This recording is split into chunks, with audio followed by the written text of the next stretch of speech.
Hi guys, it's Nikola from Eurovox and we're speaking with me, Mercedes. Hi Mimi, how are you? Hi, I'm great. Today, I started this whole Eurovision campaign, so it's very busy, but I'm loving every second of it. Oh, that's nice to hear. And you Yeah, look great as well. thank you. I like your hoodie. Yeah, And I can see Hello Kitty, you oh, know. Hello Kitty. Yeah, that's my new one. I wanted to show off a little. Oh, are you a fan of Hello Kitty? Yes. I'm just a classic brain rotter, you know. Look, I have Batman nails and Hello Kitty. Oh, So that's just because of using Instagram too much. you gotta keep being in trend. Well, obviously, I don't even want it, but I just am. That's the way you are. Yeah. So this is your first time in Eurovision community, right? So could you introduce yourself a little bit to the audience? Who is me, Mercedes? Well. I never thought about it because I'm kind of used to like people knowing me through my songs. So I never introduced myself. But let's. Well, I'm Serbian rapper, and I really. Could you ask me something? Yes. Could you ask me something? So how did you choose, for example, why Mercedes? Well, that's our biggest secret because I'm such a like, you know, that's our biggest secret like here in our community because the fun fact is I said every time I answered that question before in Serbian interviews, I gave them fake answer. Every answer was fake, and I never revealed the real answer. So that's like biggest mystery in our. No, even mysterious, right? Yeah, and really, like you asked me, who am I? Well, I have no idea. That's top secret. Yeah, I have no idea who am I, and I'm kind of finding out. This is my journey. Come and join. That's legit. Okay, thank you. So regarding Pesma Euroviziju, how and why did you decide to apply this year? Because last year the Pesma Euroviziju was very turbulent here. So, like, my song Turbo Party is related to that because it was turbulent. And it got our attention, you know. When I say our, I mean people that are not that much Eurovision fans, you know. And we, my beat makers and I were speaking in studio. And they were like, "This is really kind of a contest." Do you say contest? Mm-hmm. Yes.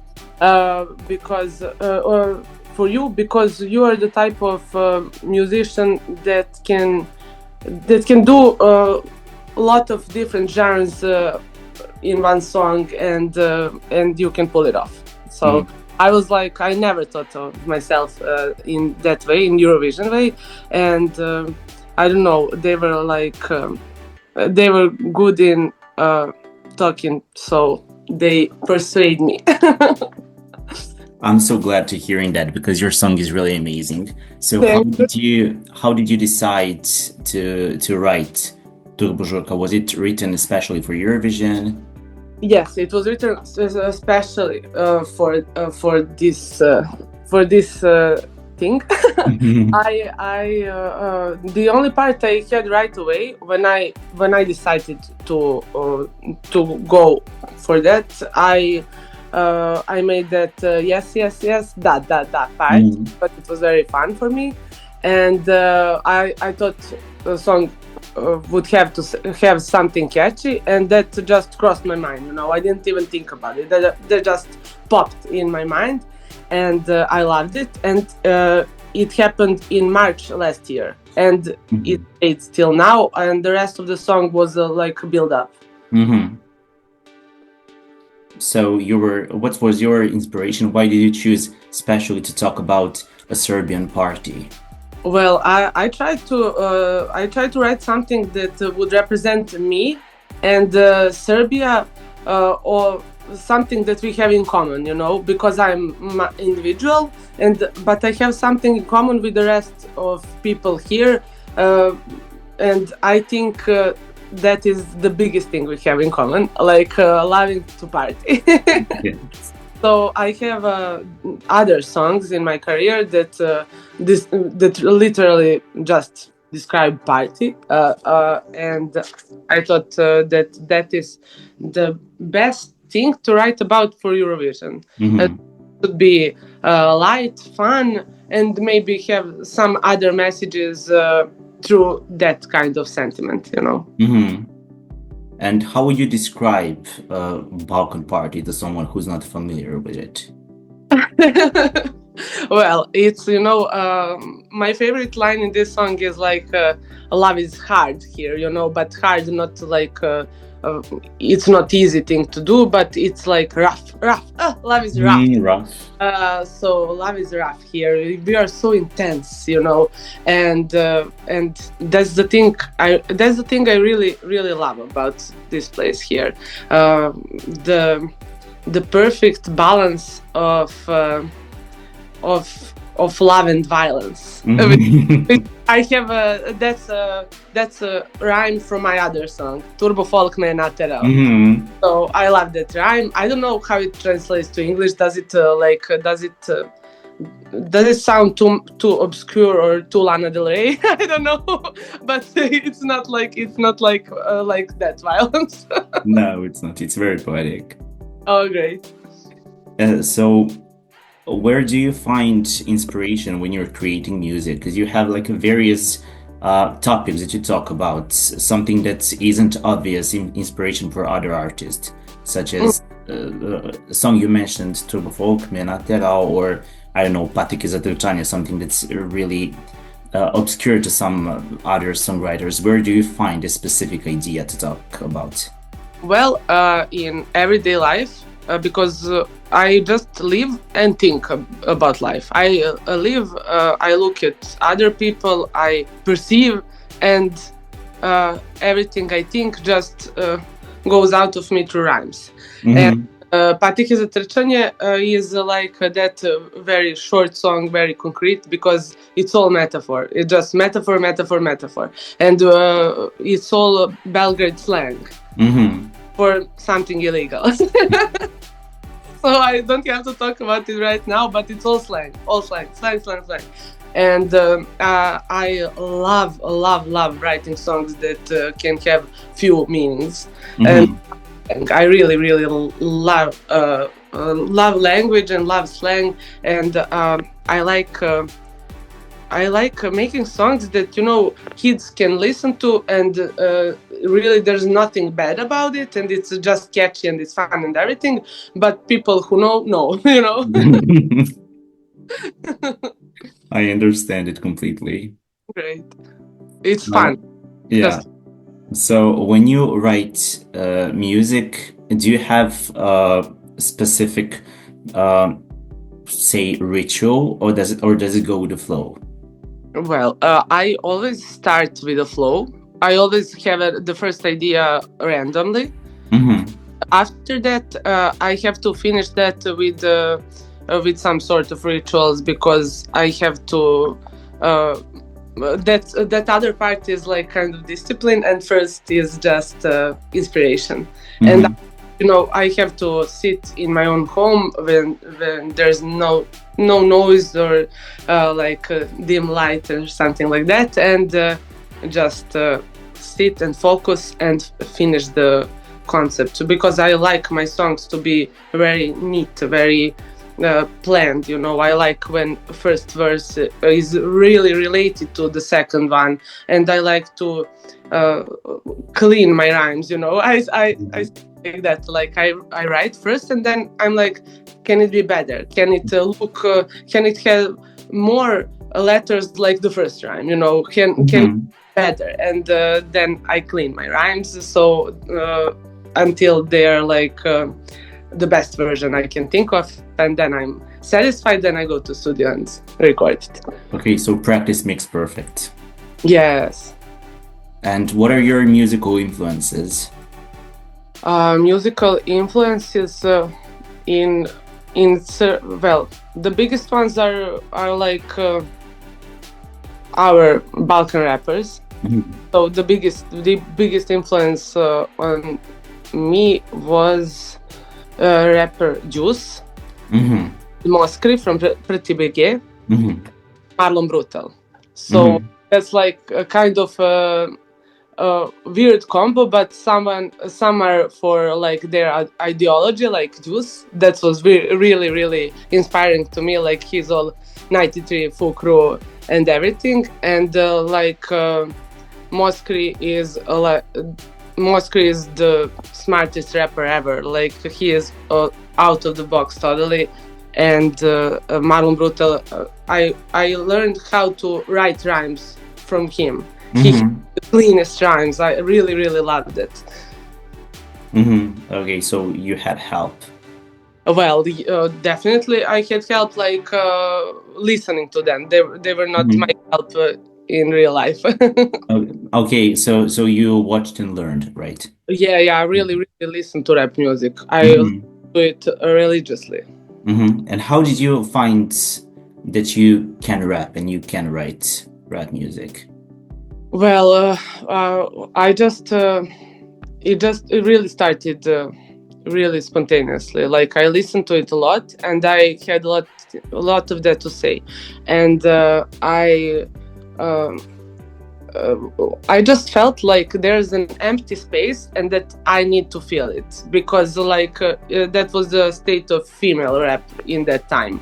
But it's not only female themes, but I thought that I had kind of humor or themes that you said, like that's just other people don't even see that exists, like themes that I think of, like Solarium Nadon or something like that. I thought like that's a real life that a lot of girls live, but nobody writes songs about that, because like everyone tries to write something that everyone will understand. But I was like, no, I will do this niche thing, that my girls will understand. Or not only girls, boys also, obviously, but it started like that. And you started over a decade ago, and you're still relevant. How did you manage to do that?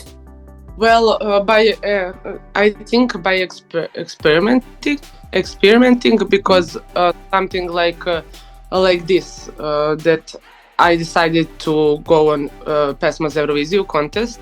So that kind of those moves help you stay relevant, because you always do something new and something that you are not accustomed to, and then you just broaden yourself. So that would be your advice for people who want to stay relevant? Yeah, do things, because in rap world or alternative music world, you always think that broadening yourself is cringe, and don't want to do that, and then they end up like some, negative old people. I think broadening yourself is the absolutely number one important thing in life, not only in music business. Yeah, I completely agree. Great. So regarding your Eurovision or Pesma's Euroviziju performance, maybe even Eurovision, are you prepared? Are you nervous, excited?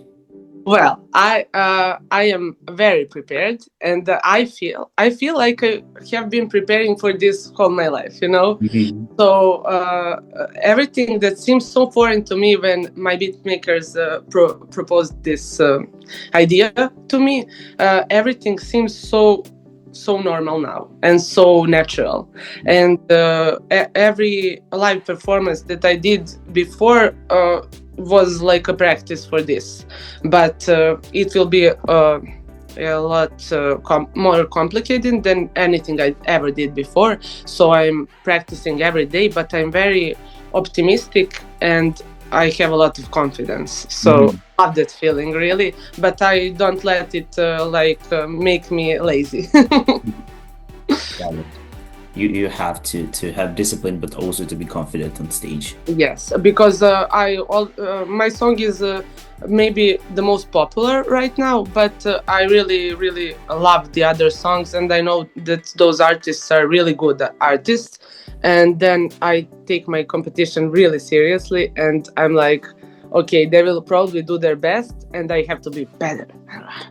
Of course. And are you in touch with any one of them? Yes. Like not like very closely, but normal. Like business touch. Yeah. Let's call it like that. Yeah, you're going to be more in touch in recent days. Yes. So the rehearsals haven't started yet, right? No, they are starting. Like I have no idea what date is today. 5th, 6th. Oh, here calendar. Let me just cross this. To cross this today's interviews, I did it. So this is not my last one, but only one more. But it's 6th, so they're starting like in like few days, in a week. So you're prepared. Yes, I'm rehearsing every day in my home, but real rehearsals start in a week. So I saw your Instagram post that you were a couple of months ago looking for dancers. Did you manage to find them? Are they good? Well, that's like now our top secret, so we didn't reveal that yet. But because I don't know, will I post this on my Instagram? Well, maybe not this part, so I can maybe tell it to you and your listeners that yes, I have dancers and I really like them. Great. And so the most important thing now is the performance, and we want to know how it's going to look like, but you obviously won't tell us because you want to keep it surprise. Yes. I have a question. People say that music can be associated to a certain color. So if you think about your song, what color would it be? Well, that's like it would be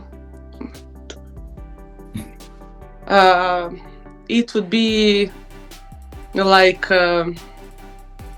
I can't say it. It's all in the performance, because my creative director was like, please talk less, because I talk serious. So he was like, please talk less, don't tell on us. Okay, we'll keep it a secret then. So please, just color. I really have to wait for that. Okay. Fair enough.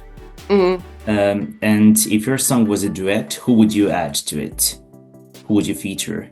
Well, I didn't think about that first, but I had one question in my first foreign interview, like, who would you feature in your remix from Eurovision people, you know? Because I like say now some rapper and nobody will know who I'm talking about, so let's make it fun, like anybody who was on Eurovision. And I was like, oh my god, but I wrote it down. The guy that was the favorite, then he was disqualified. Used fine.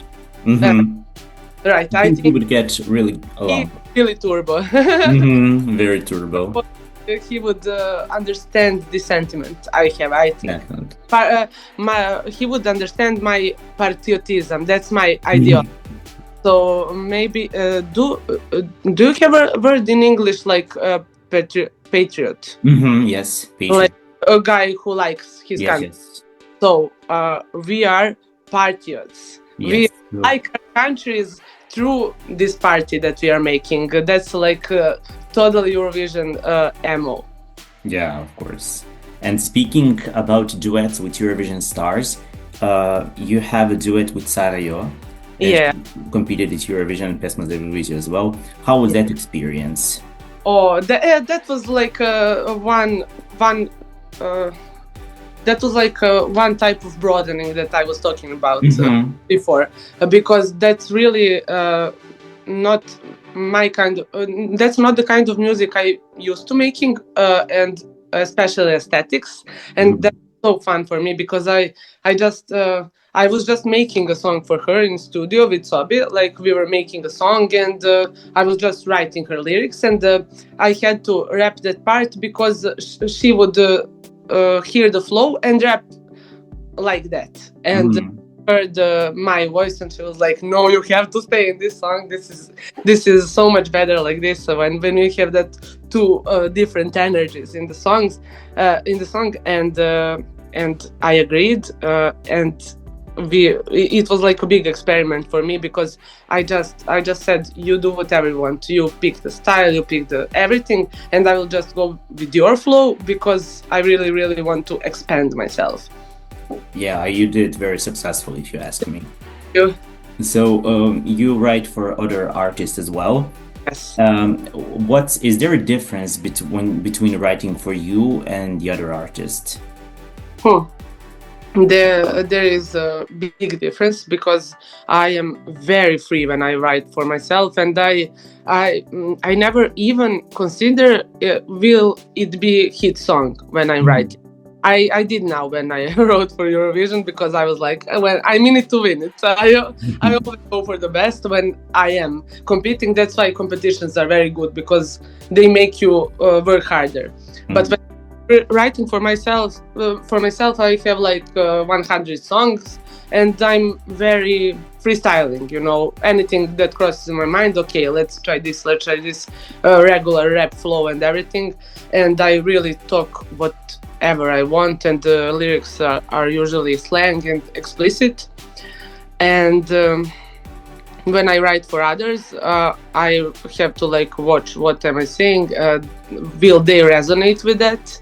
I have to think about their personality and what is the thing we have in common, so that I can write about it.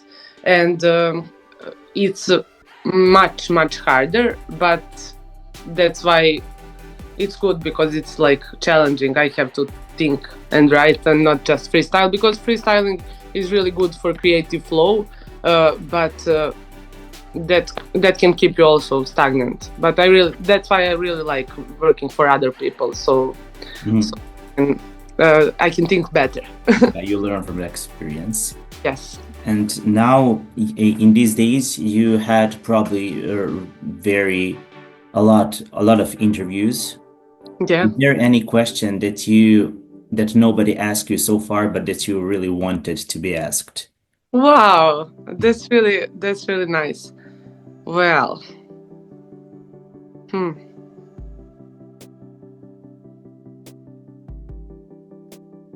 You know, when you have something to say, but you're just waiting to be asked. Well, I just say it, you know, I don't I don't wait to be asked because like I have a few things that I want to talk about, and now I found a way to tell you about patriotism. Like patriotism is the word that we thought of when we were in the process of making this song, and it was very fun to me, and I really want to say it, so I just don't wait to be asked. That's the attitude. I just say it, you know, I find a way to say it. And what's the other thing? It's patriotism, and no, that's really the only one that I really want to talk about, and I somehow always find the association and tell it. Yeah, that's brilliant. Thank you so much. So since you're very busy, we're going to wrap it up right now. Thank you so much for this interview, and do you have any final message for your fans? Well, I want them to message me and answer my very important question: how many S is shaking? So write that in comments. We'll read it later. You can message me on Instagram. I will for sure.